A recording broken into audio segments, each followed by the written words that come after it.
அனைவருக்கும் வணக்கம். இன்னொரு நம்ம என்ன பார்க்க போகிறோம் அப்படின்னா, எஸ்எஸ்சியில் நிறைய இஷ்யூ வந்து போயிட்டுருக்கு. கண்டிப்பாக வந்து எஸ்எஸ்சி எக்ஸாம் ப்ரிப்பேர் பண்ணுறவங்களுக்கு இது தெரிஞ்சிருக்க வாய்ப்பு இருக்குது, ரைட்டா? நம்ம டிஎன்பிசி இல்லை நம்ம ஸ்டேட் கவர்மெண்ட் எக்ஸாமுக்காக படிக்கிறவங்களுக்கு இந்த இஷ்யூ தெரியறதுக்கான வாய்ப்பு இல்லை. நம்ம வின்னஸ் கிளாஸ் அகாடமியில் பார்த்தீங்கன்னா நம்ம சென்ட்ரல் கவர்மெண்ட் எக்ஸாமில் இருக்கக்கூடிய தேர்வுகளுக்குமே நம்ம வந்து பார்த்திங்கன்னா வீடியோக்கள் வந்து கொடுக்குறோம். ஸோ நம்ம சேனலில் நிறைய பேர் வந்து பார்த்திங்கன்னா எஸ்எஸ்சி ப்ரிப்பேர் பண்ணுற ஆஸ்பிரண்ட்டும் இருப்பீங்க, ஸ்டூடெண்ட்டும் இருப்பீங்க. இன்றைக்கி என்ன நடந்ததுன்றது கண்டிப்பாக நீங்களாம் பார்த்துருப்பீங்க. ஸோ டெல்லியில் வந்து பார்த்தீங்கன்னா எஸ்எஸ்சிக்கு பாடம் நடத்தக்கூடிய டீச்சர்ஸ், அதாவது ஆசிரியர்கள் பார்த்திங்க அப்படின்னா இந்த எஸ்எஸ்சியில் நடக்கக்கூடிய இஷ்யூ, அது பல்வேறு இஷ்யூ இருக்குது.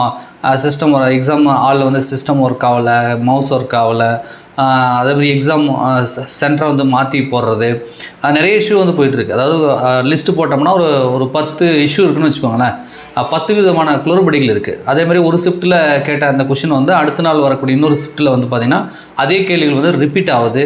ஸோ அதனால் வந்து அவங்களுக்கு வந்து அதை என்ன பார்த்தீங்கன்னா, அவங்களுக்கு இன்றைக்கி எக்ஸாம் எடுக்குதுன்னா இன்றைக்கி எக்ஸாமில் என்னென்ன கொஷின் கேட்டாங்க அப்படின்றதெல்லாம் வீடியோக்கெல்லாம் வந்து கொடுப்பாங்க. அப்போ அடுத்த நாள் எக்ஸாம் போகும்போது அதே கொஷின் ரிப்பீட் ஆகுதுன்னா ஸோ அவங்க வந்து கூடுதல் மதிப்பெண் எடுக்கிறதுக்கும் வாய்ப்பு இருக்குது. சில நார்த் சைடில் பார்த்தீங்கன்னா எக்ஸாம் அங்கே வரக்கூடிய அந்த இன்விஜிலேட்டர் இருப்பாங்க இல்லையா, அவங்களுக்கு சரியான ஒரு கைட்லைன்ஸ் கொடுக்காதனால அவங்களால நிறைய இஷ்யூ வந்து ஸ்டூடெண்ட்டுக்கு ஏற்படுது அப்படின்றதும் சொல்கிறாங்க. அதேமாதிரி சரியாக எக்ஸாம் வந்து ப்ராப்பராக வந்து நடத்துறதில்ல. இப்போ நம்ம டிஎன்பிசி இங்கெல்லாம் பார்த்தீங்கன்னா கொஞ்சம் ஓரளவுக்கு ஸ்ட்ரிக்டாக இருக்குது இல்லையா, இங்கே பார்த்தீங்கன்னா உங்களுக்கு தெரியும். ஆனால் நார்த்லாம் பார்த்திங்க அப்படின்னா ரொம்ப லிபரலாக, அந்த இன்விஜிலேட்டராக ரொம்ப ஸ்ட்ரிக்டாக இல்லாமல் நிறைய வந்து இது மாதிரி இருக்காங்க. ஸோ அது மாதிரி வந்து நிறைய விதமான இஷ்யூ வந்து எஸ்எஸ்சியில் வந்து இருக்குது. இப்போ ரீசெண்டாக தான் இந்த மாதிரி பிரச்சனை இருக்குது, இதுக்கு முன்னாடி அது மாதிரி அந்த இல்லை, ரைட்டா?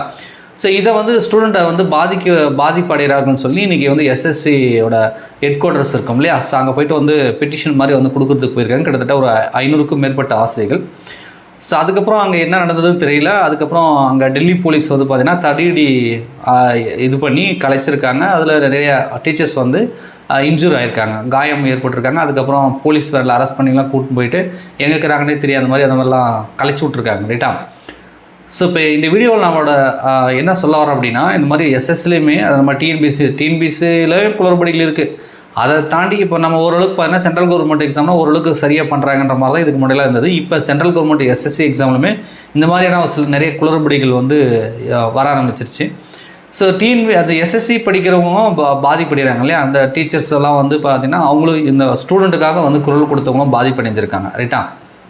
சரி, இப்போ நம்ம தமிழ்நாட்டில் உட்காந்து இந்த மாதிரி யூடியூப்பில் வீடியோ பார்க்குறோம், நம்ம வந்து பேசுகிறோம், ரைட்டா? இப்போ வந்து அங்கே டெல்லிக்கு பக்கத்தில் இருக்கிறவங்க மட்டும் தான் ஸ்டூடெண்ட்டோட கோரிக்கைகள், ஸ்டூடெண்ட்டுக்காக வந்து அந்த பெட்டிஷன் கொடுக்கறதுக்கு போயிருக்காங்க. இந்த மாதிரி இஷ்யூலாம் ஆயிருக்கு.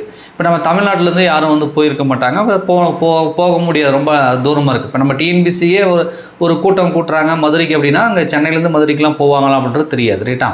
ஸோ இப்போ தமிழ்நாட்டுக்குள்ளேயே கொஞ்சம் நம்ம டிஸ்ட்ரிக்ட் போகிறதே நம்ம வந்து கஷ்டமாக இருக்கும்பொழுது நம்ம டெல்லிக்கு போயிட்டு நம்ம வந்து குரல் கொடுக்குறதுன்றது ரொம்ப கஷ்டம். ஸோ இப்போ ட்விட்டரில் பார்த்தீங்கன்னா, அதாவது எக்ஸ் தளத்தில் பார்த்தீங்க அப்படின்னா ட்ரெண்டிங்கில் இருக்குது. இந்த மாதிரி எஸ்எஸ்சி சம்மந்தமாக என்ன இஷ்யூன்னு சொல்லி அந்த ப்ரொடெஸ்ட் சம்மந்தப்பட்ட விஷயங்கள்லாம் வந்து இந்தியாவிலே வந்து நம்பர் 1 ட்ரெண்டிங்கில் வந்து போயிட்டுருக்கு. ஸோ நம்ம தமிழ்நாட்டில் எஸ்எஸ்சிக்கு படிக்கக்கூடிய மாணவர்கள் உங்களுக்கு என்ன இஷ்யூ நடந்ததோ, ரைட்டா, அதை எக்ஸ் தளத்தில் போட்டு அந்த ஹேஷ்டேக் நான் உங்களுக்கு வந்து வீடியோவில் காட்டுறேன், ரைட்டா? சைடில் சில ஹேஷ்டேக்லாம் பார்த்தீங்கன்னா ட்ரெண்டிங்கில் இருக்குது. அந்த ஹேஷ்டேக்லாம் வந்து மென்ஷன் பண்ணி நீங்களாம் வந்து போட்டிங்கன்னா இது வந்து பார்த்திங்கன்னா நிறைய ஸோ எல்லா டாப்பில் இருக்கக்கூடிய மீடியாக்கள்லாம் வந்து பேச ஆரம்பிப்பாங்க. அது அரசோட கவனத்துக்கு சொல்ல இப்பயே வந்து சென்று இருக்கும். பட் இருந்தாலும் வந்து ரொம்ப ட்ரெண்டிங் ஆகும்போது ஸோ இதில் இருக்கக்கூடிய இஷ்யூவை சால்வ் பண்ணுறதுக்கு வந்து பார்த்திங்கன்னா முயற்சி பண்ணுவாங்க, ரைட்டா? இதுக்கப்புறமா ஒழுங்காக நடக்கும் எக்ஸாம். ஏன்னா எஸ்எஸ்சி தரப்புலேருந்து பார்த்தீங்கன்னா எந்த ஒரு எக்ஸாமும் நாங்கள் வந்து தள்ளி வைக்க மாட்டோம், அது பண்ண மாட்டோம், எல்லாமே இதுக்கப்புறம் நாங்கள் சரி பண்ணிக்கிறோன்ற மாதிரி தான் பதில் கொடுத்துருக்காங்க. இப்போ இந்த ப்ரொடெஸ்ட் மூலிமா அவங்க என்ன சொல்கிறாங்கன்னா, இதுக்கப்புறம் வருங்காலங்களில் நாங்கள் அதெல்லாம் வந்து சரி பண்ணிக்கிறோன்ற மாதிரிலாம் சொல்லியிருக்காங்க. ஒரு சில பதில்கள் வந்து எகத்தாளமாக வந்து சொன்ன மாதிரியும் சொல்கிறாங்க, ரைட்டா? இதுக்கு முன்னாடி இந்த கேள்விகள் இப்போ ரிப்பீட் ஆகுது அப்படின்னு கேட்டதுக்கு பார்த்திங்க அப்படின்னா, இப்போ பரவாயில்ல ஸ்டூடெண்ட் வந்து யூஸ் ஆகும்ல, அவங்களுக்கு படிக்க அவங்க ஸ்கோர் பண்ணுவாங்கன்ற மாதிரி சொல்லியிருக்காங்க. அதேமாதிரி எஸ்எஸ்எல் நிறைய கொஷின் மிஸ்டேக் இருக்குது இல்லையா, அதுக்கு வந்து பார்த்திங்க அப்படின்னா அதெல்லாம் அப்படி தான் இருக்கும். அது வந்து கரெக்ஷன் பண்ணங்கிறதுக்கு ஒருத்தக்கிட்ட கொடுத்தோன்னா கொஷின் வந்து லீக் ஆகிற மாதிரி நிறைய இஷ்யூ வந்து ஒரு சில பதில்கள் வந்து அக்செப்ட் பண்ண முடியாத, ஏற்றுக்கொள்ளக்கூடியதாக இல்லை. அது மாதிரி ரெஸ்பான்சிபிலிட்டியான பதில் கிடையாது, ஏதோ அசால்ட்டாக பதில் சொல்கிற மாதிரி வந்து இன்றைக்கி சொல்லியிருக்காங்க, ரைட்டா? ஆக்சுவலாக வந்து ஒரு ஸ்டூடெண்ட்டை வந்து ரெக்வஸ்ட் பண்ணி இல்லை பெட்டிஷனாக கொடுத்துருந்தாங்கன்னா இது வந்து ஸ்டூடெண்ட்டோட ப்ரொட்டஸ்ட்டாக இருந்துச்சு அப்படின்னா அதனுடைய தாக்கம் என்பது வேறு மாதிரி இருந்திருக்கும். ஏன்னா ஸ்டூடெண்ட் மேலே கை வைக்கிச்சாங்கன்னா அது பெரிய இஷ்யூவாக போயிருக்கும்.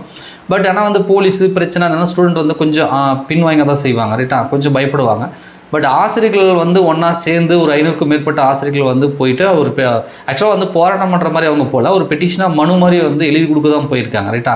அந்த ஸ்டூடெண்ட் என்ன சொல்கிறாங்களோ அது வந்து அங்கே எஸ்எஸ்சிக்கு தெரியணும் இல்லையா, இங்கே என்ன இஷ்யூ நடக்குதுன்றது நம்ம சோஷியல் மீடியாவில் பேசுறதுக்கு பதிலாக ஒரு ப்ராப்பராக வந்து நம்ம லெட்டர் கொடுக்கணும், அதை வந்து சால்வ் பண்ண வைக்கணுன்றதுக்காக தான் போயிருக்காங்க. அதுக்கப்புறம் வந்து இந்த மாதிரி வந்து இஷ்யூ நடந்திருக்கு. ரைட்டா?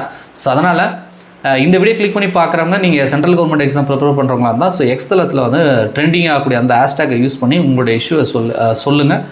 நிச்சயமாக வருங்காலங்களில் எஸ்எஸ்சியில் வந்து இஷ்யூ இல்லாமல் இந்த மாதிரி பிரச்சனை இல்லாமல் வந்து இதுக்கப்புறமாவது வரக்கூடிய தேர்வுகளாவது வந்து அவங்க ஒழுங்காக நடத்தட்டும். ரைட்டா? ஸோ அதுக்கு தான் வீடியோ மேக் பண்ணோம். நன்றி, வணக்கம்.